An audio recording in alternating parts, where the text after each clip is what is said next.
ఒక్కసారి ఆ లాకెట్ పట్టుకుంటే వితిన్ 24 అవర్స్లో మీరు చచ్చిపోతారు. నిశ్శబ్దంగా ఉన్న మద్రాస్ రాష్ట్రం, అందులో అలికిడ్ అనేదే లేని డిమాంటీ కాలనీ. అందరూ భయంతో గుండెలు గుప్పెట్లో పెట్టుకొని కన్నెత్తైనా చూడని ఒక ఇల్లు. 100 ఏళ్ళైనా సరే ఇంకా ఆ ఊరి జనాలకి ఆ ఇల్లన్నా ఆ ఇంట్లో ఉన్న డిమాంటీ అన్న భయం పోలేదు. అందరూ కన్నెత్తి చూడటానికి కూడా భయపడే ఆ ఇంటిని కొనుక్కున్న ఒక ఫారినర్ రిజిస్ట్రేషన్ అయిన మరుసటి రోజే డిమాంటీ చేతిలో మరణించాడు. ఆ ఇంట్లో పెయింటింగ్ వేయడానికి వెళ్ళిన ఇద్దరు పెయింటర్స్ని కూడా తెల్లారేసరికి డిమాంటీ చంపేశాడు. ఆ ఇంటికి కాపలాగా ఉన్న వాచ్మెన్ కూడా తెల్లవారేసరికి చనిపోయి కనిపించాడు. అసలు డిమాంటీ ఎందుకు అందరినీ అలా చంపుతూ ఉన్నాడు? డిమాంటీకి ఆ లాకెట్కి సంబంధం. అసలు ఈ డిమాంటీ ఎవరు? అవన్నీ తెలుసుకునే ముందు ఇప్పుడే మా ఛానల్ని సబ్స్క్రైబ్ చేసుకోండి అండ్ మరిన్ని అప్డేట్స్ కోసం బెల్ ఐకాన్ ఆన్లో పెట్టుకోండి. సరిగ్గా ఒక 100 సంవత్సరాల క్రితం పోర్చుగీస్ నుంచి మద్రాస్కి డిమాంటీ అనే ఒక బిజినెస్ మ్యాన్ ట్రేడింగ్ బిజినెస్ చేయడానికి తన వైఫ్తో పాటు వచ్చాడు. అతని పూర్తి పేరు జాన్ డిమాంటీ. మద్రాస్కి వచ్చాక నష్టం అనేది లేకుండా వ్యాపారం చేసి ఎంతో సంపాదించాడు. సగానికి శాతం మద్రాస్ని డిమాంటీ సొంతం చేసుకున్నాడు. ఎన్నో బిజినెస్లు పెట్టి ఎంతోమంది ఇండియన్స్కి ఉపాధి కల్పించాడు. పైగా అతను ఉంటున్న కాలనీకి తన పేరే పెట్టుకున్నాడు, అదే డిమాంటీ కాలనీ. డిమాంటీకి తన భార్య అంటే విపరీతమైన ప్రేమ. తన భార్య పుట్టినరోజు దగ్గరికి వస్తుందని ఒక ప్రత్యేకమైన బహుమతి ఇవ్వాలి అనుకున్నాడు. వెంటనే ఆ ఊరిలో అద్భుతంగా నగలు చేసే వాళ్ళని పిలిపించి ఎంతో బంగారం కరిగించి ఒక అందమైన లాకెట్ చేయించాడు. ఆ లాకెట్ని తన భార్యకి బహుమతిగా ఇచ్చాడు. కానీ అనారోగ్యంతో ఉన్న తన భార్య మతిస్థిమితం కోల్పోయింది. తన భార్య ఆరోగ్యం నయం చేసుకోవడానికి డిమాంటీ ఎంతోమంది డాక్టర్స్ని పిలిపించాడు, కానీ ఫలితం లేకుండా పోయింది. అప్పుడు ఇక డిమాంటీ తన భార్య ఆరోగ్య విషయం పోర్చుగీస్లో ఉన్న తన కొడుకుకి తెలియజేశాడు.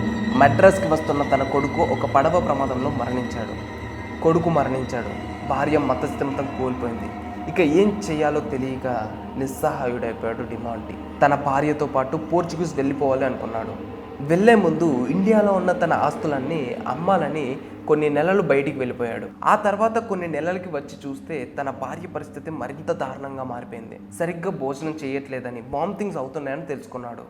వెంటనే డాక్టర్ని పిలిపించి చెక్ చేయించాడు డిమాంటీ భార్యను చెక్ చేసిన డాక్టర్ డిమాంటీతో ఇలా అంది, మీ వైఫ్ ప్రెగ్నెంట్ అయింది, తనని ఎవరో బలవంతంగా రేప్ చేసి ఉంటారు అని చెప్పింది. అంతే, అది విన్న డిమాంటీ తన మైండ్ కంట్రోల్ కోల్పోయాడు. ఆ ఇంట్లో ఉన్న వాళ్ళే ఎవరో ఆ తప్పు చేసి ఉంటారు అనుకొని దొరికిన వాళ్ళని దొరికినట్టు చంపడం మొదలుపెట్టాడు. ఆ తర్వాత తను ఉంటున్న ఆ ఇంటిని పేల్చేశాడు. ఆ ప్రమాదంలో డిమాంటీతో పాటు తన వైఫ్ కూడా చనిపోయింది. ఇక్కడి నుంచే అసలు కథ మొదలైంది. డిమాంటీ చనిపోయాక ఆ ఇంటి చుట్టూ రాత్రులు ఏవేవో శబ్దాలు వినిపించడం మొదలయ్యాయి. పొరపాటున ఆ ఇంట్లోకి వెళ్ళిన ప్రతి ఒక్కరూ చనిపోతున్నారు. తన భార్యపై ఎవరు అత్యాచారం చేశారో తెలియక డిమాంటీ ఒక దయ్యంగా మారి ఇంకా అదే ఇంట్లో ఉంటున్నాడని అందరూ నమ్ముతూ వచ్చారు. కానీ అవన్నీ కట్టుకథలని ఒక ఫారినర్ వద్దు అని ఎంత బ్రతిమలన్నా వినకుండా ఆ ఇంటిని కొనుక్కున్నాడు. పెయింటర్స్ని పిలిపించి ఆ ఇల్లంతా పెయింటింగ్స్ వేయించాడు.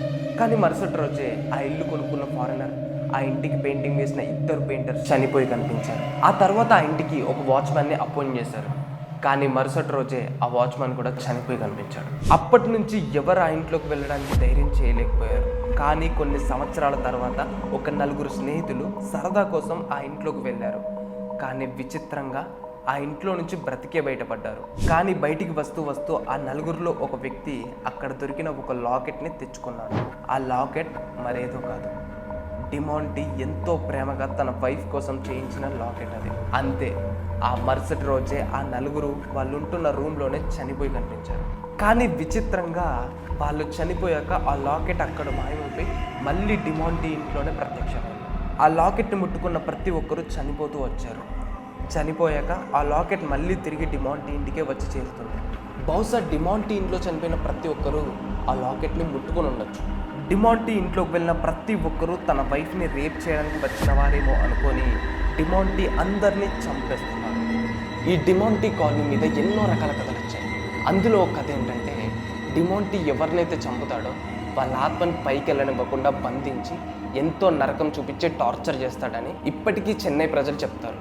ఇందులో నిజం ఎంతుందో అబద్ధం ఎంతుందో తెలియదు, కానీ ఆ లాకెట్ని ముట్టుకున్న ప్రతి ఒక్కరూ చనిపోతున్నారు. సో ఈ రోజుకైతే ఇంతే. నెక్స్ట్ ఏ హారర్ వీడియో లేదా పొలిటికల్ వీడియో చేయాలనేది కమెంట్ సెక్షన్లో కమెంట్ చేయండి. And do like, share and follow plus TV.